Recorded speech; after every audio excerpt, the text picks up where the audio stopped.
Welcome back to another episode of Relationships Uncomplicated podcast, episode 76. I'm Edie Charoni, and today I share with you an interview I hosted alongside my colleague Yael, where we interviewed our now retired professor of marriage and family therapy, Dr. Douglas Flemons. We invited him to the podcast to teach and clarify some of the mystery behind hypnotherapy. Dr. Flemons, or the way he prefers to be called, Douglas, was a professor of family therapy at Nova Southeastern University for 31 years before retiring to North Carolina in 2020 with his colleague and wife, Shelley Green. Douglas and Shelley are co-authors of Quickies, the Handbook of Brief Sex Therapy, and co-directors of Context Consultants, their online private practice. Douglas is also co-author with Len Gralnick of Relational Suicide Assessment Book and the author of books on hypnosis and brief therapy, writing Eastern philosophy and family therapy. His most recent book, The Heart and Mind of Hypnotherapy, is the book that we are going to try to tap into during our interview. Douglas also offers talks and workshops nationally and internationally in case you want to attend one of those. So, as you probably already understand, there's a lot to learn from our guest about hypnosis and inviting change. So, if you've ever considered hypnotherapy for yourself or someone you love or just a friend, but weren't sure what it was and how it could help, this episode is the one for you. This episode is sponsored by my Infidelity Recovery and Healing program, It's Okay to Stay. If you're struggling in the aftermath of infidelity but want to stay together, you can rebuild trust and heal through genuine expert help from me and my team personally. I started It's Okay to Stay after seeing couples therapy and self-help options often lacked essential components to help couples save their relationship after infidelity. It's Okay to Stay is a complete 8-week coaching program that involves an online roadmap course and one-on-one work with an affair recovery specialist. So if you have faith in your relationship and you want to stay together and heal, let's talk. I'm offering a 45-minute free consultation for couples who want to save their relationship and need expert help. If that's you, just go online to edicharoni.com/45 and pick a time for a video call that both you and your partner can commit to. I'll hop on. We're first going to start with understanding your struggle, and then we're going to walk through It's Okay to Stay to see if the program is right for you. Look, so many couples try therapy and self-help methods only to be put at odds with each other. But that doesn't have to be you. With expert help, It's Okay to Stay will give you the clarity that you need to understand each other, to heal, and to find a path forward past infidelity. So again, all you have to do to book your free consultation is to go to edicharoni.com/45. That's IDITSHARONI.com/45. I'll be honored to stand alongside with you on this journey. Our listeners, I feel like they don't know it yet, but I think that they are very, very lucky to have a chance to hear directly from you. So thank you, Dr. Douglas Flemons, for joining us today. I think both of us had the opportunity to learn from you in different capacities. I think you have a lot more than me. And so we're very, very excited and thankful that you allow, this podcast to to bridge or to be a bridge for your valuable message. So thank you so much for being here. Well, thanks for inviting me. I'm really looking forward to chatting with you both. Oh, thank you. And also, you have a new book that just came out. It's called The Heart and Mind of Hypnotherapy. So congratulations. Yeah. And could you tell us a little bit about who this book is for? It's largely for clinicians. way of thinking about and practicing hypnotherapy in the field of psychotherapy can be quite constraining, and I wrote it to challenge some of the assumptions about hypnosis that many people are operating out of, and challenge some of the practices that people employ. So the effort was to provide a different way of understanding what hypnosis is and how it works, and then giving some guidance for how to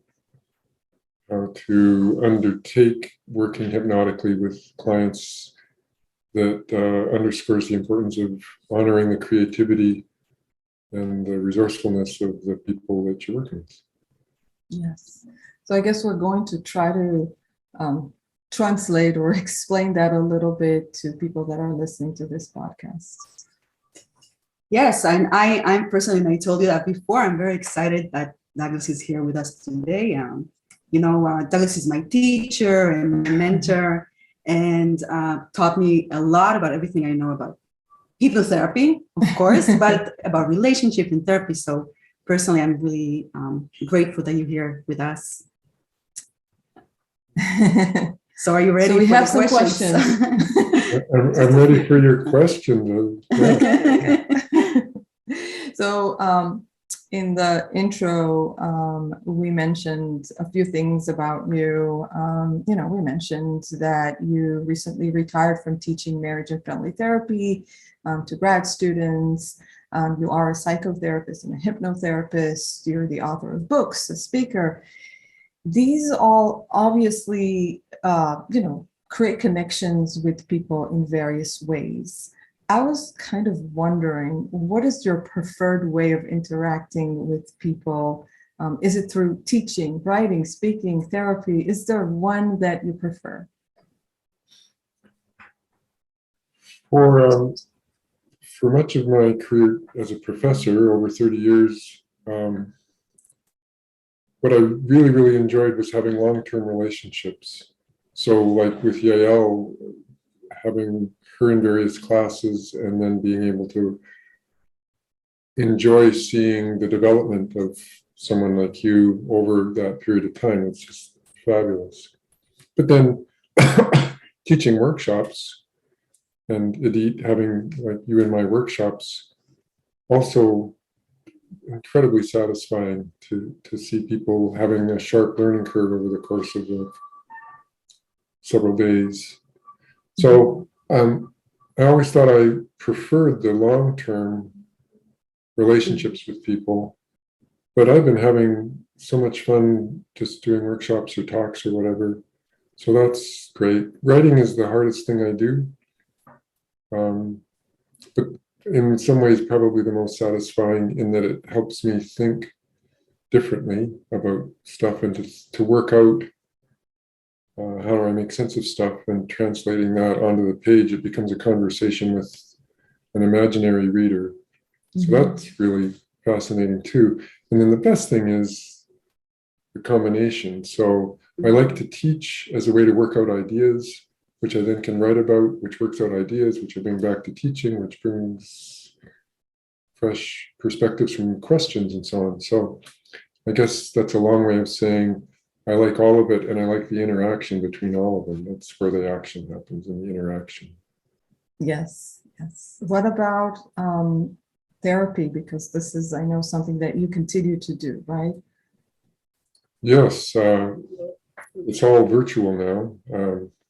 Since COVID, everything's been telehealth, which an incredible surprise, because if you asked me 3 years ago, what do you think of telehealth? I would have said, great for the people that do it, but no interest. And I'm really, really enjoying that too. I just saw a client this morning who got up late and so hadn't gotten going and was able to talk to me in comfortable clothes in her home, and that's really lovely to meet people where they're comfortable. And the commute can't beat the commute. True. Traffic. And pets. I just love it when I have a cat jumping on the table and kind of, I love working with clients too. It's obviously very different from teaching, but what I guess a thread through all of it is engagement. So being able to meet people I never otherwise would have had the opportunity to meet and to get to know them in this intimate way. It's such an honor that people trust us with the heart of their challenges and the strength of their resources and so on. So being able to have those kind of conversations and walk through with people as they make changes, such a beautiful thing.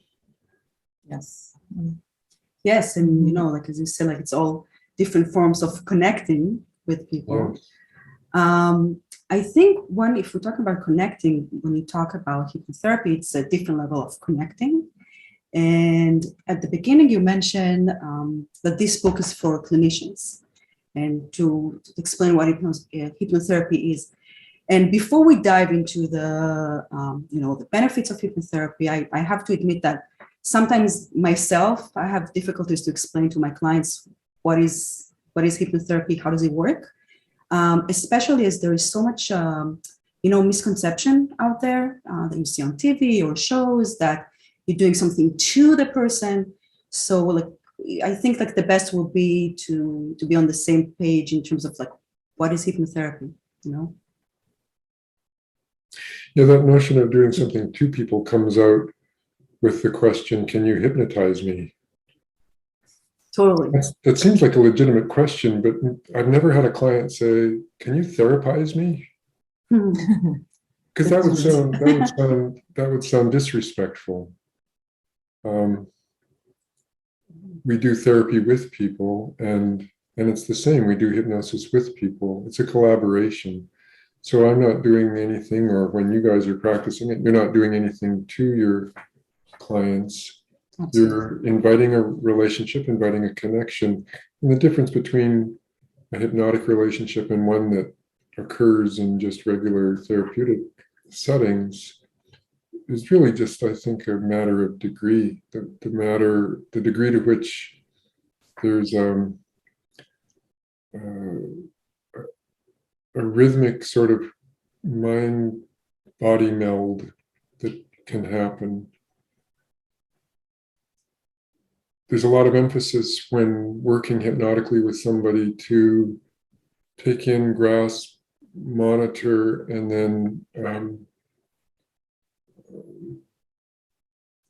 match the experience that they're having in such a way that the connection feels really, really important to both of us.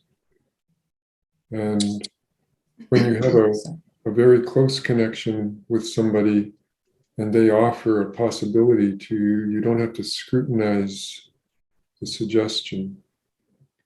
You can consider it or take it in and float that possibility without having to decide whether or not you're going to trust it or evaluate it. You engage with it, and that's what you're doing hypnotically, is creating a connection that allows you to offer an idea or a possibility or an image or something that the client can respond to without having to make any effort to respond to it. Yeah. And then that response being in a therapeutic direction. So it's almost like there doesn't have to be a distinction between therapy, like talk therapy, and hypnotherapy. You were saying before we began, and I would agree, that so much of how you think as a clinician or how you work is informed by hypnotherapeutic practice. Mm-hmm.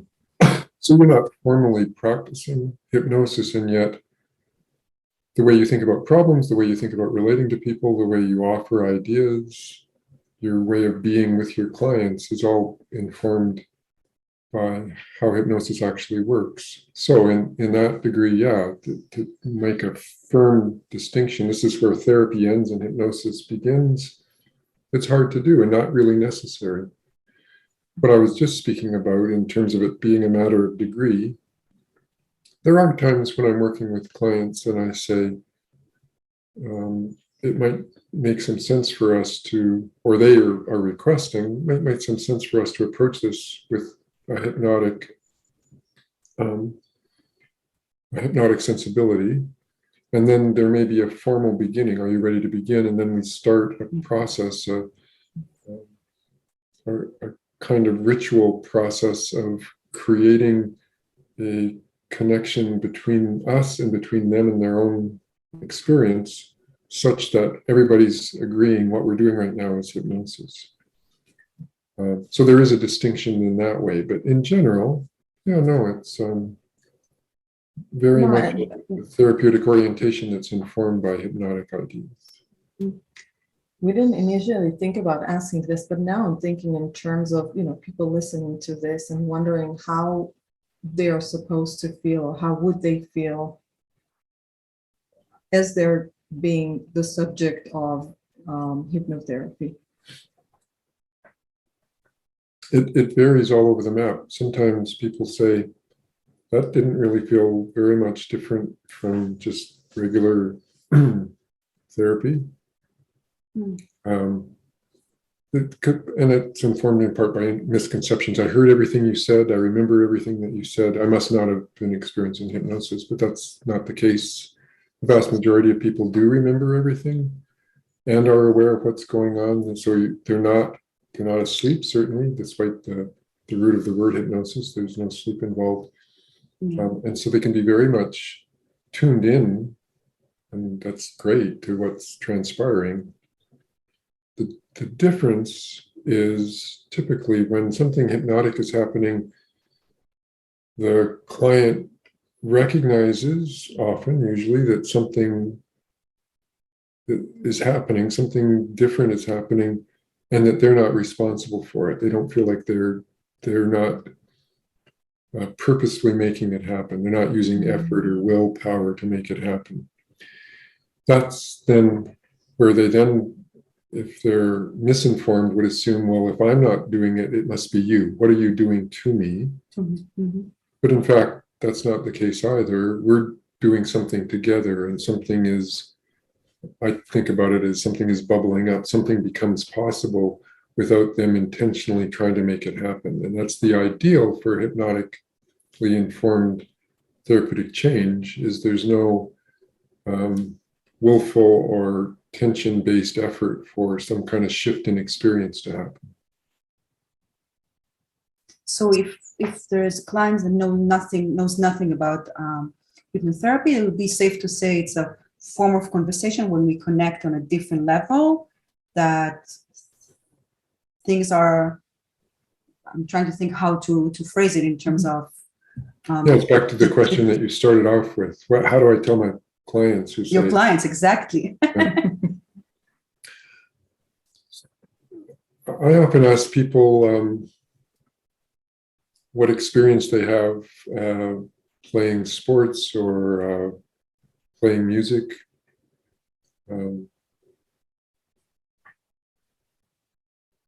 Playing chess, doing some activity where they get absorbed, and using that as a way to help them understand what's going on. So let's just use music for a moment. If somebody has skill at playing music, they're able to get beyond trying to figure out, now, how do I do the fingering to get this note, whether it's on the saxophone or the piano or something. They're thinking or have in mind a melody, maybe, and if they're playing the piano, they're harmonizing that, and they're inside of the process of producing the unfolding of the tune. And they're not thinking, I have to, at least once they know a tune, they're not thinking, I have to use my index finger to hit that B flat. They're thinking, the melody is going here, and their fingers follow the melody and the harmony, and they're just inside of the unfolding of it. there's an effortlessness to that. Certainly it takes muscle engagement and so on to, if you're playing the piano, to contract the keys or push the keys down and so on. But it's effortful in the sense that they're being carried along in the realization of the tune. The very interesting psychologist with a more interesting name, even Csikszentmihalyi, called that flow experience. And so a musician will feel it, a soccer player on a field who's dribbling the ball down the field and is deking out the opposition and then making a shot on goal, and the ball goes exactly where she thinks it's going to go, right into that upper left-hand corner, and fools the goalie. She's not thinking, I got to bring my foot back and I've got to kick it with this amount of effort. All she's doing is she has this orientation to where to get down the field and where to place the ball, and the mind-body connection helps produce the result that she's looking for. Like So being in the zone, this is what you mean? Being in the zone, athletes call it being in the zone. That's flow experience. So that's what happens with hypnosis. People get into a relationship, a mind-body relationship, that they're not having to micromanage through their conscious thinking. Yeah. And it's really a glorious feeling when you're in flow experience. You're absorbed and it's effortless. So that's what we're creating together. And we don't need a piano and we don't need a soccer field for it to happen. We're using, as you said, conversation. It's not always a conversation, because sometimes the client is talking with us as we go forward. And that can be incredibly helpful to get sort of reports. What are you noticing now? But there's lots of people that practice hypnosis where the client is not speaking. They're still involved, though. They're still very, very engaged in what's unfolding. So in that sense, in that larger sense of conversation, that would fit very nicely. And so you're creating the conditions for this person to get in the zone. And when they're in the zone, cool stuff can happen with the shifting of problematic experience. Yeah, I think it's a cool explanation, like being in the zone and allowing things to be possible. And you also mentioned in the book that, talking about being in the zone, and it made me think about meditation. And you talked that you've been meditating for a few years. Hello, 40, and too much. And that you found an overlap between meditation and hypnosis, and you also devoted a whole chapter about meditation and self-hypnosis. Yes. So if you can talk a little bit about this overlap between the two. Yeah, it's really fascinating. In fact, I got interested in hypnosis because of meditation, thinking there has to be some interesting connections. But when I started trying to figure them out, and this is 40 years ago, there wasn't much written, so it was kind of just trying to experientially explore the connections. What I talk about in that chapter, one of them, perhaps the most important one, is that meditators really understand how to get conscious purpose out of the way of being able to connect with yourself. And so a mindfulness approach to meditation, for example, has you going in search of finding the rhythm of your breathing and then locking in on that and then following that. And something really curious happens at that point.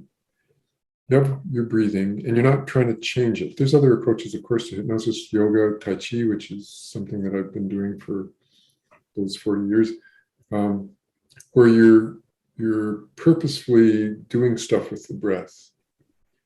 But mindfulness meditation is, you're not going to make the choice to change your breath. You're going to make the choice to follow how your body's managing your breathing. And then you're going to get in sync with it. So when you're breathing in, you're aware that you're breathing in. When you're breathing out, you're aware that you're breathing out. What that does is it puts your conscious awareness and your body's experience, it puts them in sync. So there's a automatic bridge that happens, a mind-body bridge that happens as a function of the way that you're directing your awareness. Then, again, in meditation, when something interrupts that, a thought interrupts it, an irritation, an itch, oh, I got an itch. Oh, gee, yeah. The suggestion is, don't respond immediately to the itch, for example. So you've got an itch on your face, rather than satisfying it by lifting your hand off your lap and itching it, notice what happens to the sensation if you don't rush to correct it. You don't rush to fix it. And what happens is typically it'll intensify for a little bit, and then it forgets to be itchy anymore. So they key into the ongoing change of all experience. For you to have a thought, it comes and visits. It doesn't stick around. In order for it to stick around, you have to have the thought again. The thought comes, it then moves on, and you pay attention to something else. So if you're then tuned into not only the rhythm of your breathing, but to the moment by moment change of whatever it is that you're experiencing, now you're also in sync with all the interruptions. You're in sync with the itch and with the transient thought, with the worry, with the emotion, with the sensation in your stomach, etc. And if each time those occur, you're acknowledging that they're there. So you're not trying to ignore it. You're not trying to push it away. You're acknowledging it, but you're also not jumping in to try to solve it. You're facilitating all of that transient experience to continue on its way and to not continue to interrupt. So that's the meditator's solution for how to maintain absorption, is everything that interrupts is recognized as transitory, so that you can continue to come back to the breath. And it's the coming back to the breath, as Sharon Salzberg has brilliantly said on more than one occasion. That's the practice, is it's a return. You're always returning to that absorbed focus. She wouldn't put it in this way, but back to the mind-body connection. So basically, I'm so sorry, Cardi, it's another misconception about meditation, that you need to have a clear mind. Are you saying the opposite? It's just noticing the interruptions. It's the itch, the thought, the pain, like noticing and acknowledging it, and returning from it to the practice. Nicely put. Yeah. So yeah, virtually everybody that I've talked to about meditation, if they if they don't do it, they say, yeah, my mind's too busy for it, or I tried, but I couldn't get my mind to be blank. Well, the moment that there's effort to stop thinking, that isn't meditating, that's wrestling. Yeah. And so, Or is that even possible? Yeah. Stop breathing, stop thinking. yeah. So rather than effortfully trying to make something happen, you're non-effortfully aware that stuff is happening and not positioning yourself, your sense of self, against it. At which point you're then absorbed with it, you're in sync with it, you have a bridge to it, and it's no longer the other, it's no longer alien to you, it's no longer besetting you with discomfort or whatever. You have a relationship with it. So you're continually establishing a relationship that allows for change. Okay, so then hypnosis is so similar. Rather than positioning yourself against some kind of symptom that you are uncomfortable with or would rather be rid of. I have panic attacks. I don't want panic attacks. I hate panic attacks. I wish they would never come. I got to stop them. That's the typical response to it. And the arming up against panic attacks, either with medication or with determination. I'm going to grit my teeth against them. I'm going to use muscle tension to protect myself from them. Or I'm going, and the only alternative to that is I'm going to let go and give myself over to it, and then it's going to just destroy me. It's going to be chaos. So those are the only two alternatives that people seem to oscillate between.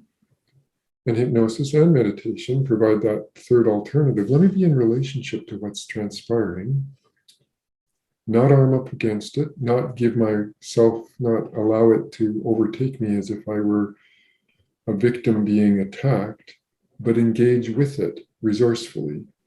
And at that point, nothing has to be scary, nothing has to be overwhelming or frightening. And you have the ability to be adaptive and responsive in both meditation, and then to a more focused degree, hypnosis provides the means by which that can be learned and employed. And so in self-hypnosis, this is something that people can do alone. They don't necessarily need a therapist or someone else, right? Some, not an insignificant number of hypnosis, clinical hypnosis people would argue that all hypnosis is self-hypnosis. And the idea behind that is what you mentioned early on, is it's not something that the hypnotist is doing to the person. You're not hypnotizing them. Therefore, these people conclude, therefore, it must be the person themselves is doing it. I disagree with that. It's an engagement. It's a conversation, as you said, Yael. It's a excuse me. It's a connection that's happening between. So it's not the person simply doing it by themselves. Yes, self-hypnosis is possible, but not all hypnosis is self-hypnosis. Self-hypnosis is tricky in the same way that meditation can be tricky, because it's very easy to find yourself consciously trying to make something happen. And just with meditation, if you're trying to make your mind blank because you think having a still and quiet mind is you using your determination to sweep away all the thoughts, well, now what's happening is you're engaged in sweeping, and that's not quiet at all. If your effort is to experience self-hypnosis, what a lot of people do, and there's a bajillion books out there, don't waste your money, that will tell you what you have to do is record yourself, giving yourself a suggestion, and then create a trance. We can talk about that if you want, and then turn the recorder on and listen to yourself, giving yourself some kind of suggestion. Well, what's embedded inside of all of that kerfuffle is you attempting to engineer something for yourself. You're doing it to yourself. And for the same reason that messes up meditation, it messes up hypnosis. So the heart of it becoming productive and useful and possible is disengaging your conscious awareness and conscious intent from its beautiful effort to help by determining what's going to happen. And what you don't want to do is just then give up and say, okay, so I'm going to just sit here and then whatever happens is going to happen. That's just fine. It's not an abandonment of an orientation or a goal, but how you articulate the goal and how you go about undertaking the passageway to that goal makes all the difference in the world. And you need to find a way for it not to be predetermined by your best efforts. The moment there's effort, we got a problem. So I think that when we talk about meditation, and I don't know if a lot of people talk about self-hypnosis, I hear more about meditation and how it's good for you. And I think in our me culture, you find a lot of people who use meditation, to do something for themselves. I'm just wondering, how is meditation or self-hypnosis really help people struggling in relationships?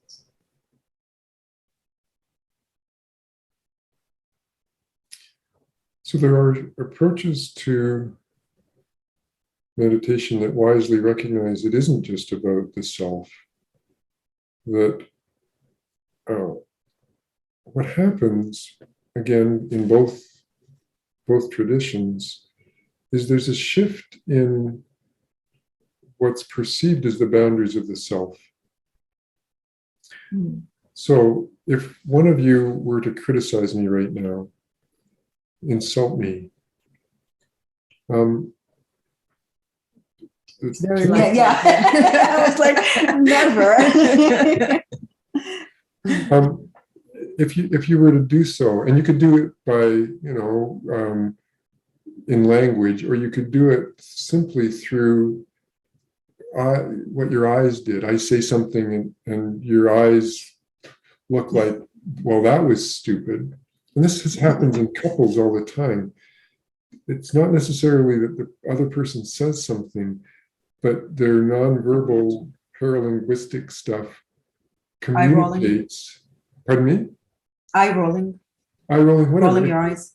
It communicates disrespect, or it communicates incredulity, and all of those emotions and the way they show up on people's faces, for example, what they're communicating is, I am not you. You are an idiot. You're a bad person. You're annoying. All of those communications are underscoring the division between, I am not you. I wouldn't have done that. You did that to me. I wouldn't have done that to you, right? So you have this boundaries being established through facial expressions or tones of voice or words that are articulated, of course. What happens with meditation and with hypnosis is you're altering that usual boundary that we're all managing on a daily basis. If you're continually criticizing me somehow, then I'm always walking around armed against the perception that you're against me.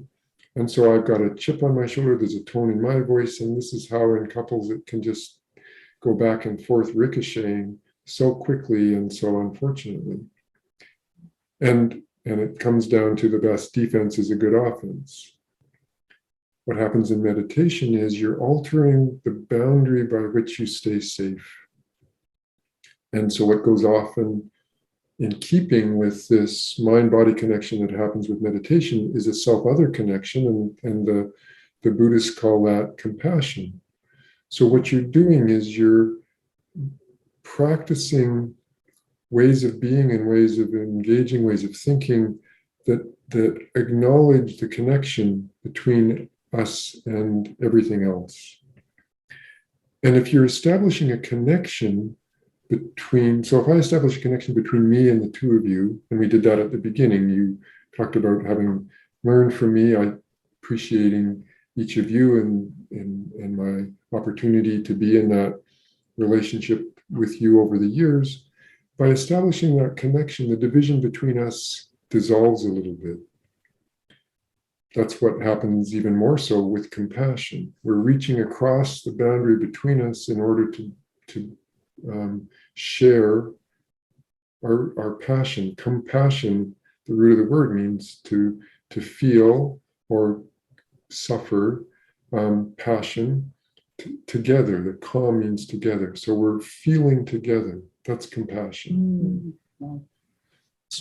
So meditation is fundamentally a boundary altering undertaking. We're altering the relationship between the conscious awareness, your mind's perception, and your body's experience by following the breath. So the boundary between mind and body dissolves a little bit by you being in sync with it. And then we're altering the boundary between us and those that we're struggling with.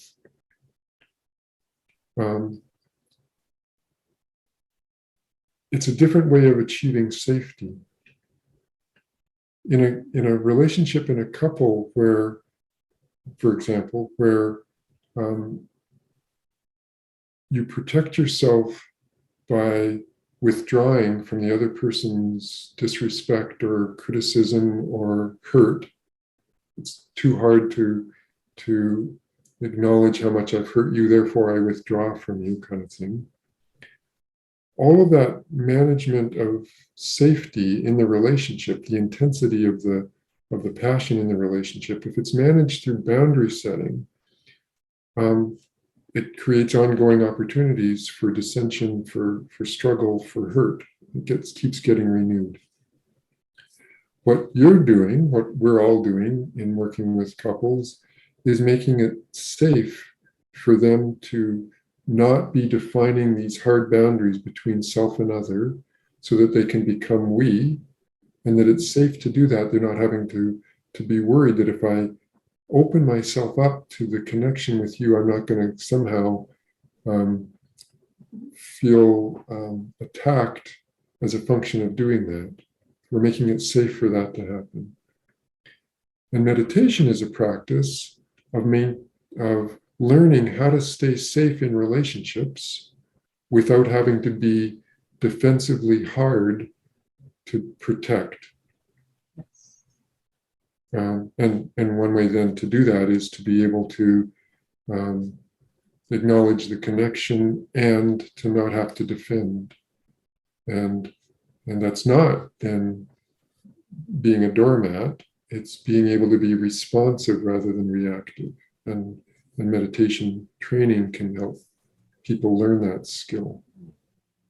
And I think probably it's easier to do that when you're okay to think that, okay, I need to be compassionate and I need to, to experience what you just explained. But I think when we get really flooded, or when we are in the midst of an argument or something like this, it's really, really hard to be able to have that compassion. And so, I wonder if it's like training. If you're trying to have compassion, you're trying to ski up a mountain. Incredibly difficult. If you're in the middle of some contentious fight, to shift from I've got to defend myself by attacking you to I don't have to defend myself, it's incredibly difficult. So you're right, learning the art of it when you're not in the midst of an emergency, that's the good timing. But then to be able to bring with you a skill that you've been learning over here into a situation that in the past has spiraled, has ricocheted into some kind of very painful interactive contention, and instead to be able to respond differently, then the ricocheting doesn't happen, and therefore the escalation doesn't happen, and then it's possible for it to go in a different direction. Yes. Okay, so I think that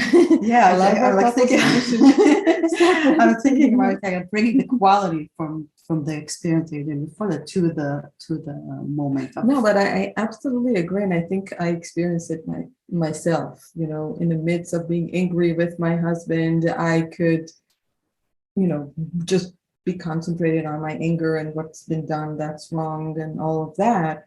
But sometimes I have this ability to be compassionate, and in the midst of my anger, I'm able to feel whatever he is experiencing in the moment, and immediately it will take away the anger, and I will be able to be compassionate. And I don't know how it happens. I never really thought about it, but I think that probably it's what you're talking about. Yeah, my guess is you weren't gritting your teeth when that happened, that something shifts without you purposefully trying to push it into place. One thing that can happen is if you recognize that the other person's anger is a demonstration of their vulnerability. Mm-hmm. We usually think of the expression of anger as an expression of strength. Mean strength, but strength. So I'm angry at you because you did this, and I'm expressing myself in order forcefully for you to finally get this. But we're there inside of that anger because we feel threatened. And that feeling of some version of threatened or insulted or unsafe in some way. So one way to do it is to tune into the feeling of vulnerability that's informing the expression of anger. And if you acknowledge that vulnerability, anger isn't a necessary means of protecting. It's one way, and it works pretty well in the short term to keep the other person at bay so that you have time to stay safe. But if you acknowledge the vulnerability that's happening, anger isn't then always a necessary result of that, or a necessary attempted solution to how to maintain the safety inside of, or on the outside, I guess, of that vulnerability. Or another one is if you find yourself in the middle of being furious, if you find yourself curious about what it was going on for the other person, because usually when we're furious at somebody, we've already decided that you did this thoughtlessly, you didn't consider me, you don't care, blah, blah, blah. So we're already supplying all that we know to the other person and reacting to that. If you end up with curiosity about what was going on for the other person, for your husband when he said that or when he did that, the moment you're curious, you don't have all the answers and you're not reacting against that. Well, curiosity is a fabulous connector. Mm-hmm. And if you're connecting, it's very difficult to be both angry and curious at the same time. Sure. Because you're reaching across, because the boundary that you've established between the two of you, or that he's established by virtue of doing whatever boneheaded thing he did, you're reaching through that, your incredulity or your astonishment, and finding it interesting. Well, that's very different than finding it insulting. And when you're talking about being curious, I just you talk in the book that it's not necessarily asking why, like why he's doing this to me. Like it's more of what's going on, like when it's happened, how it's happened. Is exploring the qualities of what's going on or the experience rather than asking why. It's not about reasons; it's about the experience itself. Sure. So then one way I think about it is it's allowing for legitimacy into a relationship. So if you consider your response legitimate, my anger is legitimate. So you're not having to battle against your anger. The moment that you're thinking, I'm this way and I shouldn't be this way, so I've got to stop being this way. Now the relationship, all the work that you're doing is in relationship to you, and the other person's sort of just peripheral damage. If you consider your reaction legitimate and you don't know it yet, but somehow in whatever they've been doing, there's a legitimacy to it. Not that you agree with it, but that it makes sense that they would have made the choice that they did. From your perspective, boneheaded. From their perspective, of course they did that. They would like to have done something different perhaps, but it makes sense that they did what they did. The moment it makes sense, there's no need to fight against it. You can then figure out, okay, so next time, how could it be different? but they're not having to defend themselves against your accusation if you're not in search of the illegitimacy of what's going on for them.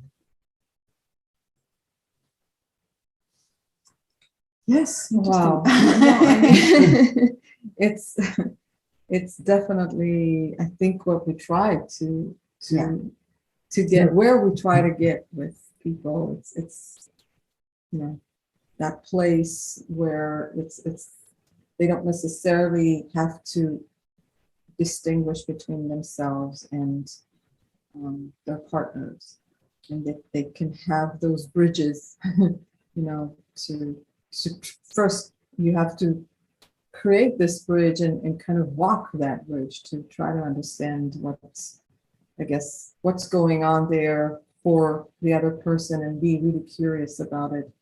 And then I think at some point you can get more and more, you can be yourself and your spouse at the same time almost. I think that's what I mean. Absolutely. But the first thing that you do, and you didn't include this, is before the bridge is you create a condition of safety for the couple to be able to do that. Because if you haven't somehow, through the way that you are with them, made it clear that it will be possible to venture across that bridge and it won't result in some dangerous blow up in your office.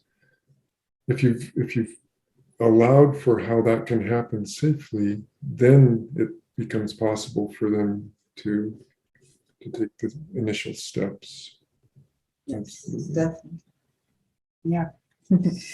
Do we have enough time for the next? I mean, I think so. So, you talked earlier about the tendency when we have something that we struggle with to try to get rid of it. And I would like to talk a little bit more about it, but before that, I have this habit that when I have a new book, I read the end. So I'll send the end of the book, and then I read the last. You can tell a lot about me. I want to know what's happening at the end. Cool. And it's something that I got from my mom, to read the end of the book. And I really like actually the last paragraph, because I think it resonated with me in terms of, I talk with my clients a lot about the idea that instead of getting rid of their experience, being curious as we talk and try to connect. If you don't mind, I'll read the sentence that resonated with me. Sure. So you're talking about therapists, and you're saying you meet clients who are exhausted by the fight they've been losing against their problems, and you invite them into a relationship with you and their experience that facilitates a shift in orientation. I think it says it all. What I love about it is the exhaustion of the fight, and that we are inviting a relationship. I think it's an idea that clients really struggle with, because we're so, I don't want to say comfortable, programmed in trying to get rid of something that is uncomfortable, painful, frustrating, and the thought of connecting to it, establish a relationship, encountering with it it's like a confusing concept. And I'm just wondering if you can talk a little bit more about it. Not only is it confusing, it feels too much, impossible. So if you said to a client who comes in, let's go back to panic attacks. So what we're going to do is have you accept your panic attacks. They may not last more than 5 minutes in your office, because that just seems ridiculous. Why would I accept something that has been taking me down so much? Especially when they're exhausted. And they've had it up to here. They can't take it anymore.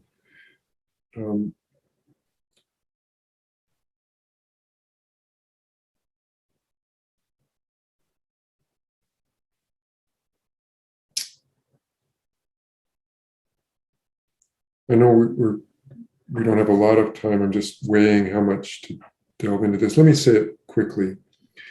what people often come in with is an understanding of what their problem is, and they've encapsulated it. So I have panic, and it feels to them like a something that comes from outside, obviously that comes from inside, but it feels other, it feels alien, and it takes over, and they feel victimized by it. So any sort of message about acceptance feels like accepting being victimized by something that has it in for them. And of course, you don't want to give that impression at all, because that's not what you're offering. What can also happen inadvertently by your respect for them and your recognition that they can be resourceful in response to it, you could inadvertently give them the impression that, well, if I can do something about the panic, that must mean that I'm somehow responsible for it. So it's my fault that I'm panicky, like all the people that are criticizing me for being too sensitive to whatever. And if only I wasn't all of these things, I wouldn't be having the panic. And therefore, I'm somehow to blame for the panic. And now you're telling me again, along with everybody else, if I can do something about it, it must mean that I'm wrong in some way. So you can inadvertently, with your beautiful respect for your clients, give them the impression that you're one more person criticizing them for the problem that they have. Mm-hmm.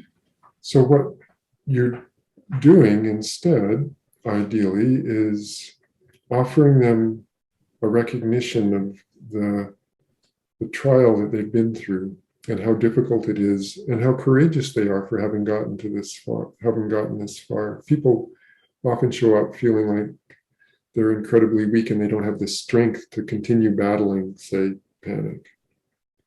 And I think of it entirely different, that it takes incredible strength to deal with the symptom that they've been having in the way that they've been trying to deal with it, which is why they're exhausted.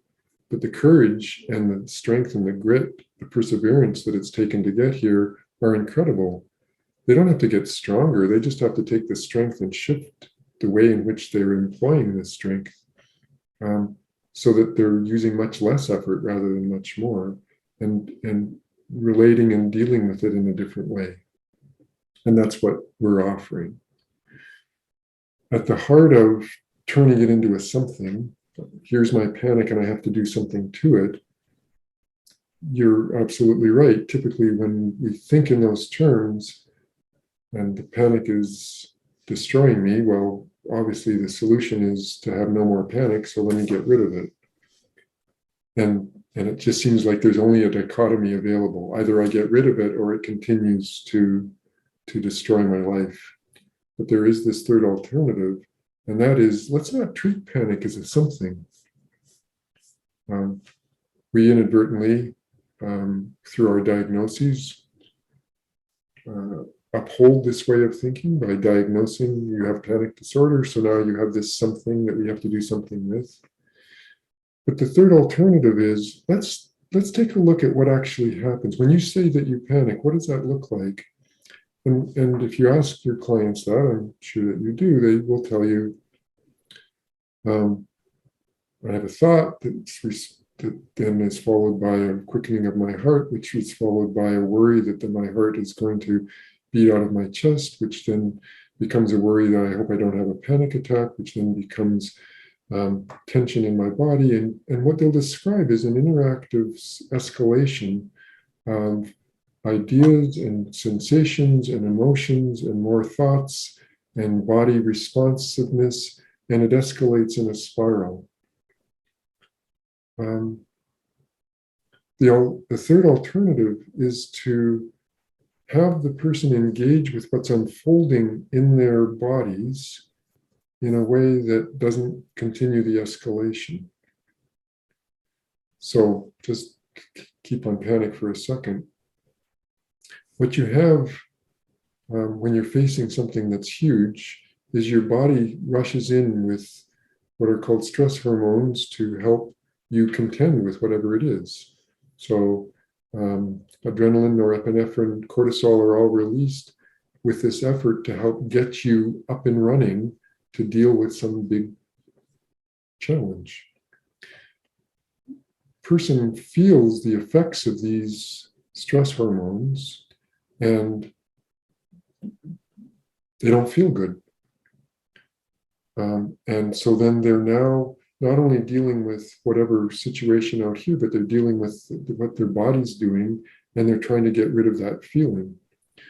The body recognizes the effort to deal with the stress hormone effects, the jitteriness and the nausea and everything else, agitation.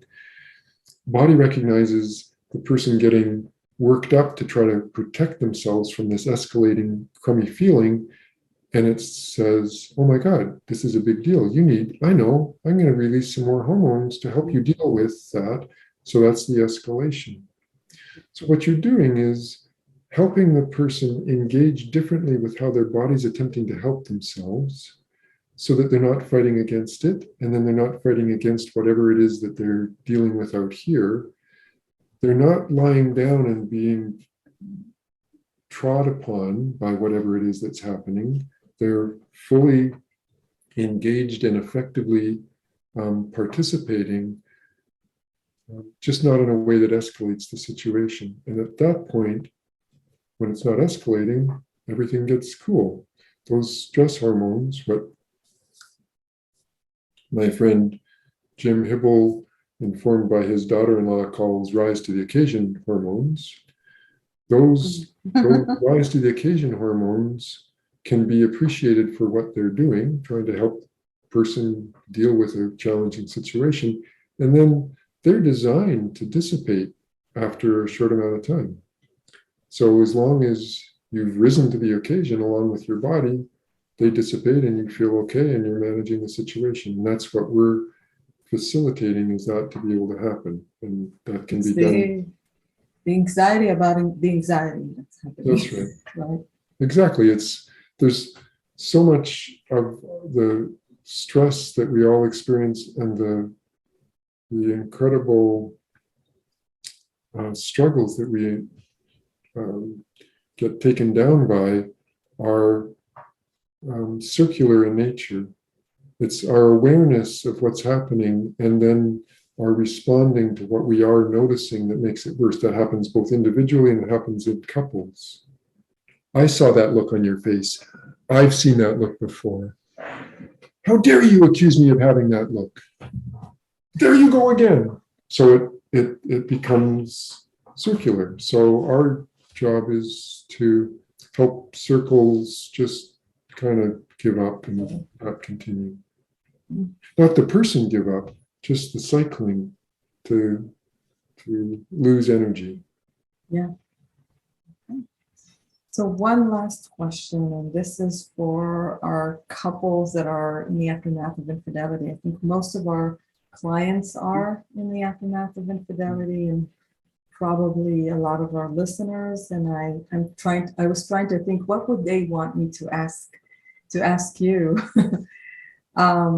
And I think the main thing that comes to us is the symptoms that people who have been hurt by learning that their partner was unfaithful, the intrusive thoughts, the flashbacks, the nightmares, the hypervigilance, and what they're experiencing and what people call PTSD. Can hypnotherapy help in these situations? And if so, in what way?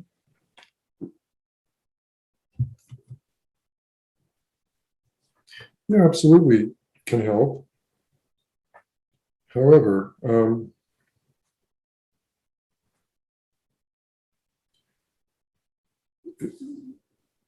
it's really important to acknowledge that all those symptoms that you described, hypervigilance, the nightmares, the edginess, hyperventilating, everything is coming from a need, a necessity to feel safe. And so if you've had trust betrayed, vigilance to try to monitor to make sure that that's not going to happen again becomes paramount. You can be working at cross purposes with somebody that's dealing with all of these body responses and intrusive thoughts and so on, if you're saying, let me help you relax, because they're operating under the assumption that my way of being, however painful it is the only way to help ensure that I'm not going to get betrayed again. And if I relax my vigilance, well, then I'm just opening myself up for it to happen again. So the first thing that's important to do is to help the person discover that it can be safe to be relaxed and alert at the same time. Mm-hmm. That's what martial artists train to do. Non-martial artist accosted on the street is going to tense up against whatever the person is attempting to do. You're going to try to steal something from me, you're going to try to hit me, and I'm going to tense up against it. And a martial artist, when accosted, their first response is, okay, now I'm going to relax, because I'm going to be able to watch what you're doing and anybody else is doing much better if I'm relaxed. I'm going to have my full capacity for responsiveness available to me, and I'm going to be much faster, so that if you were to grab for something, my ability to respond is going to be enhanced by being relaxed. Well, once that's understood, appreciated, not just understood intellectually, but appreciated, it becomes safe to be alert and relaxed at the same time. When that's accepted as viable, it then becomes safe to not have to have the nightmares and all the other the hypervigilance, the intrusive thoughts, the accusations, and so on. Now, the ability to be alert is also benefited by having a relationship with a partner who, because of the infidelity, is now engaging differently, that the conversations can be different.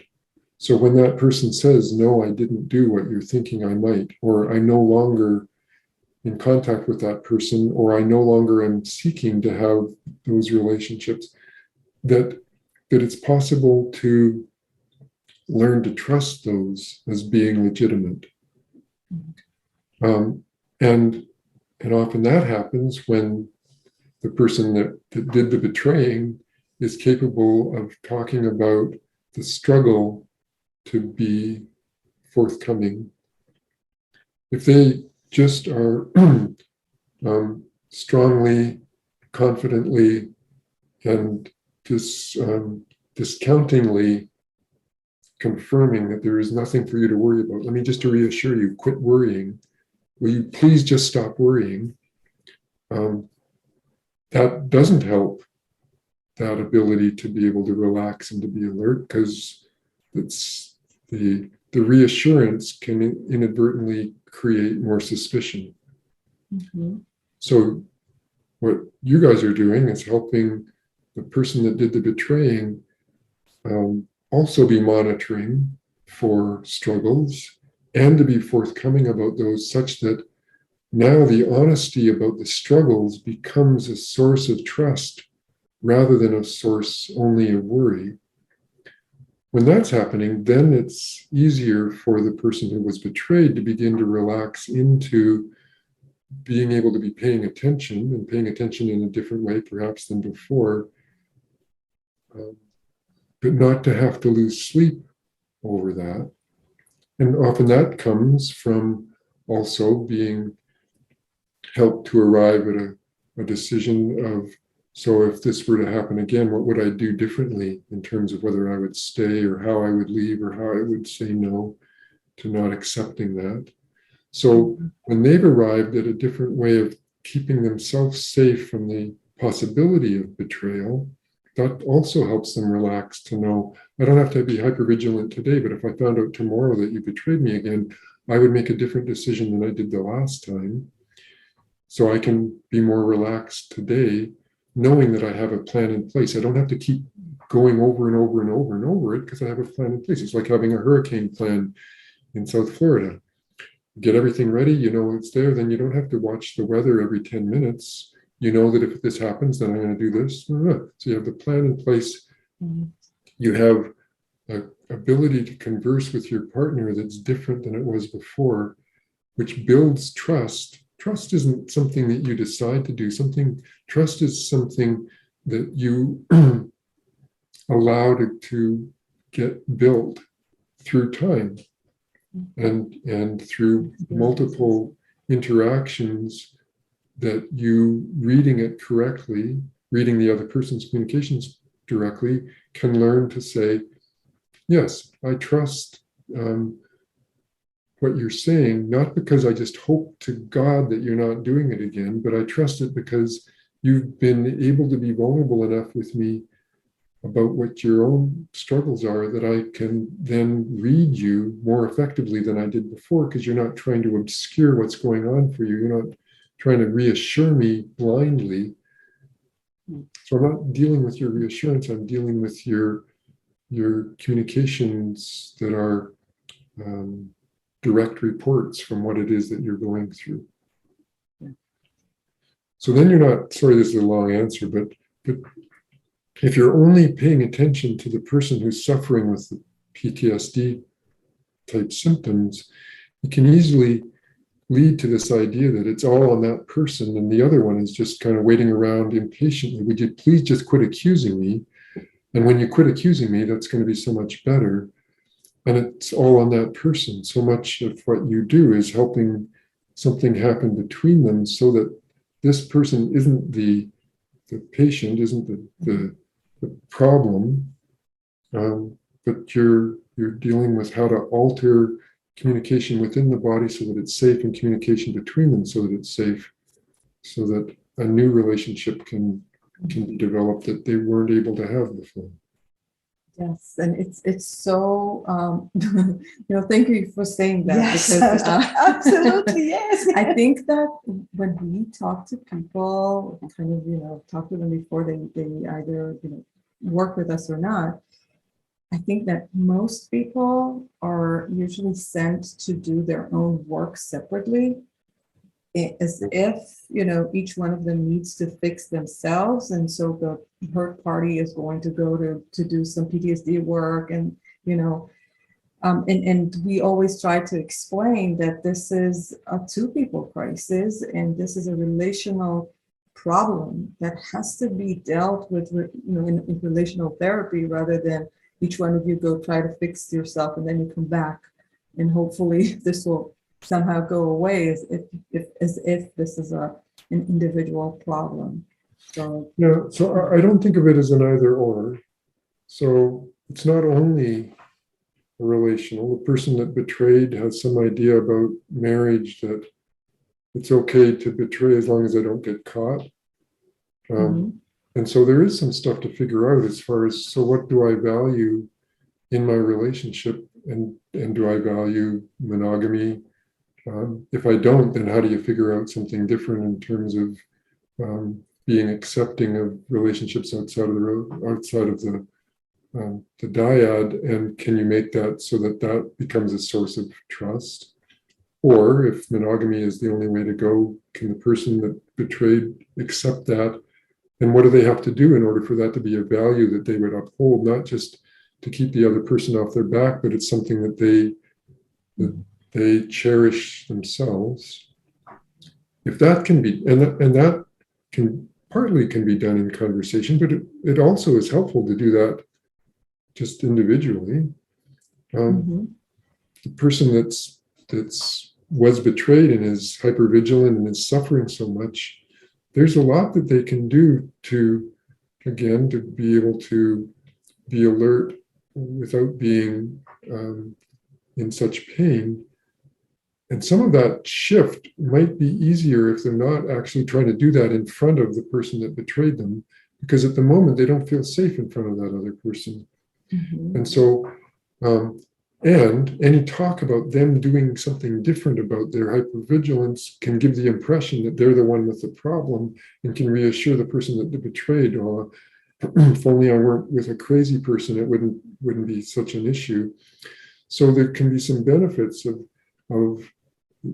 the person that's suffering the result of the other person's betrayal being able to take care of that without the scrutiny or the observation of the other person. And then, yes, absolutely coming back. So for me, when I'm working with couples, it tends to be sort of this breathing thing of together and alone, together, alone, back and forth. Mhm. Um, That makes a lot of sense. Yeah.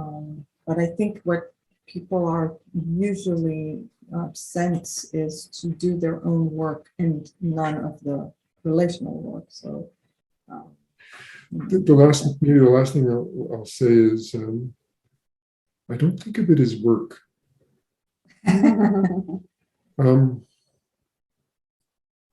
It's not that it's play. It's not.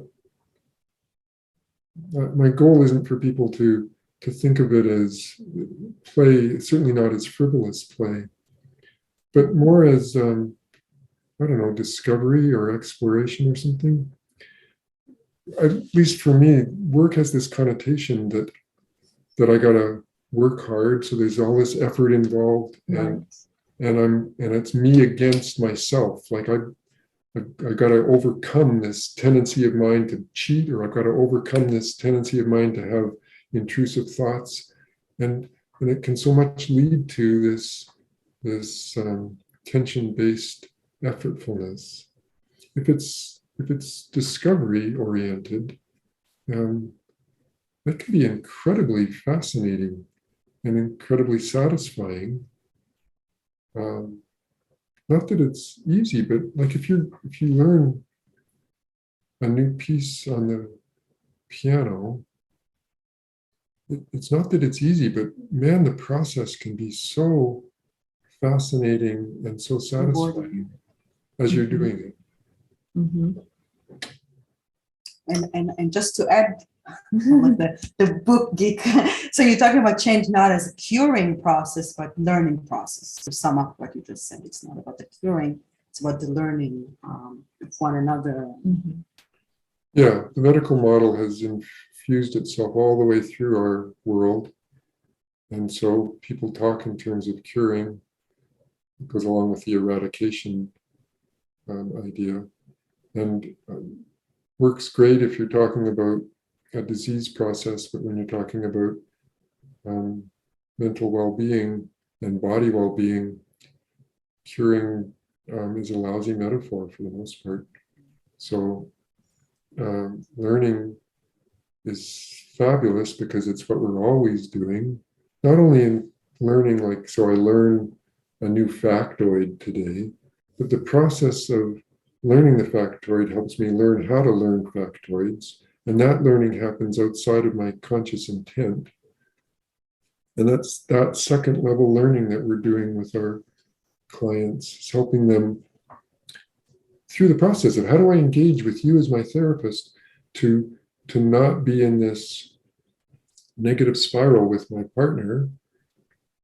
The whole way of being with you over a period of time and then being with each other and being with themselves is, as you say, a fascinating learning process that can be incredibly satisfying and elusive. Like, I'm not quite aware how it is that I'm learning, that I'm not going off so much in our interactions, but I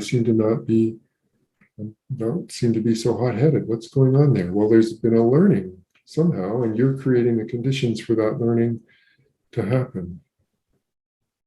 That's the best thing, right? When clients tell you, I don't know what exactly what you did or what I did, but it's different now. Yep. I love to hear that. Absolutely. Yep. Okay, great way to, Yeah. great message to end this episode.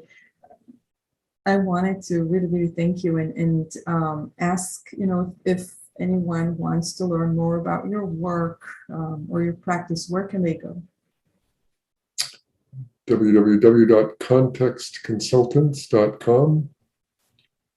Context, consultants plural, because I do this with my wife, Shelley Green, .com. And so it's a website where we have books and a bunch of articles for free you can download, and information about workshops. And yeah. Okay. Thanks.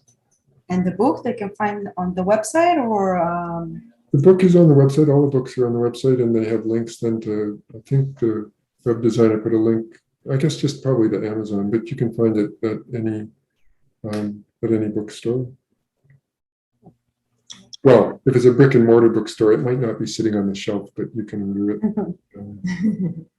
Well, most people, I think, order from us.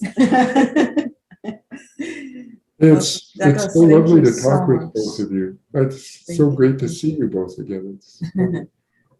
Thank you. Same Thank here. you. Thank Great you to so see you much. too. Thank you for your fabulous questions. As always, I love talking with you. So this is just more of what's so fun to do. Same here. Absolutely. We're going to stop the recording now. So. And I know